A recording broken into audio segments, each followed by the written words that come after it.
but I wanted to share with you God's faithfulness. When I was a little girl, I lived with my grandmother and my great-grandmother.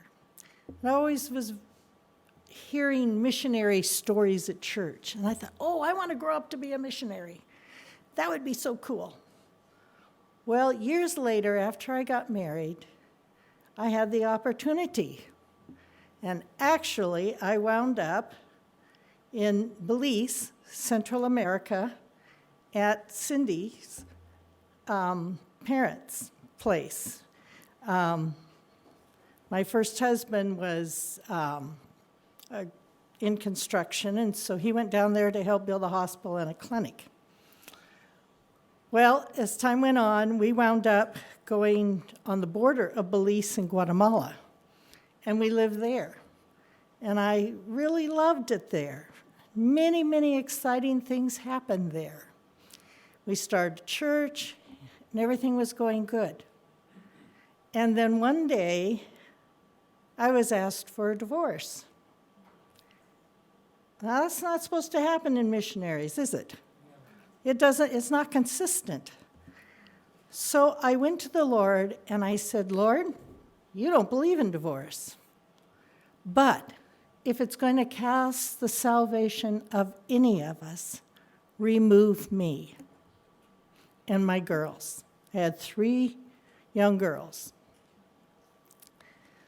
So nothing happened.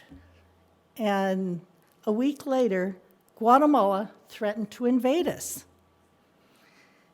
And Larry said, I'm taking you to the airport and you're going to go back to the States and you're taking the kids. All I could take was what we could carry. That was it. I had a pair of sandals and 3 changes of clothes because I wanted my kids to have all of their stuff that they could possibly carry. We went to the checkout, or to the ticket counter, and the people ahead of us, there was a lot of people trying to get out of the country. The people ahead of us were told, there's no tickets. And I thought, oh no, my heart sank. And the ticket lady went and answered the phone, and when she came back, we asked for 4 tickets. And I got them from New Orleans and then to Houston.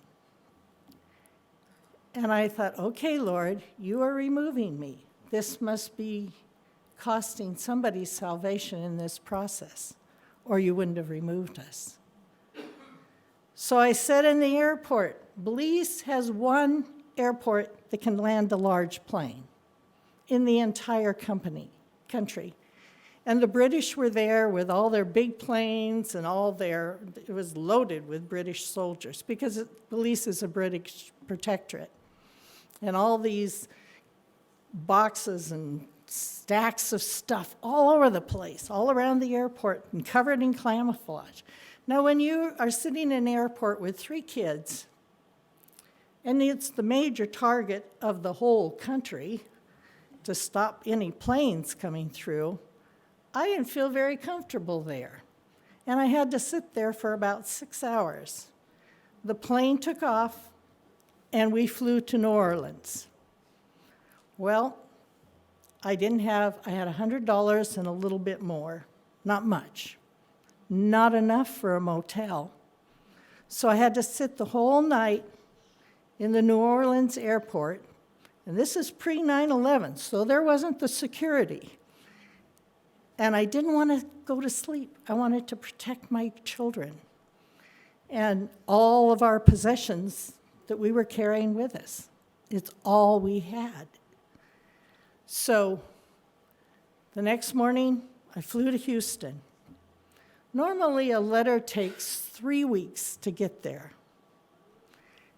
But a letter came from my ex-husband within less than a week. And it talked about the woman of his dreams and how he had met her. And I thought, okay, Lord, Now what do I do? I've got 3 kids, and I'm all alone, and I have nothing. So I called my mother. Isn't that what you do? I called her, and she flew us up to Denver. And when I got there, I said, okay, Lord, now what do I do? I'm living with my parents who are ex-Adventists, and they are undermining everything I'm trying to do with my children. They owned a donut shop. Does that tell you anything about the diet reform? So I told the Lord, I said, Lord, I can't stay here. So I think I should go back into self-supporting work. So I called up there in Eden Valley, and they said, oh, I'm sorry, we don't take single parents. I said, okay, well, maybe I should go back to where I came from, where I have my support system. And the Lord closed that door. But then I went to church, and there was someone there that had a little cabin. And you can come and live with my cabin. I said, okay, Lord, if this is what you want, this is good. So we moved into this tiny little cabin, and I used my twin sister's car, but then fall came. And this little cabin was about 20 miles from anywhere. It was in the middle of nowhere. So the Lord faithfully, continuously open doors and close doors. He's so good at that. We can just trust him because he is faithful. And then later on, I got a chance to move into a 3-bedroom, 1-bath house in a summer house. And by this was winter. The plants froze in my house. And in the meantime, I had met Arthur, and the Lord provided him because he knew my children need a new role model. So men, take your role model as a father very seriously, because that's what your daughters will want to grow up to marry. So be careful. Mothers too. But every step of the way, the Lord opened doors and closed doors. And he is trustworthy, always trustworthy. He may not lead us over a road that's easy to walk. He may not lead us on a road that we even like, but he's always faithful, and he's always there, and he's trustworthy. And we can just praise God for all his blessings to us, the good and the bad. And remember that his timing is always perfect.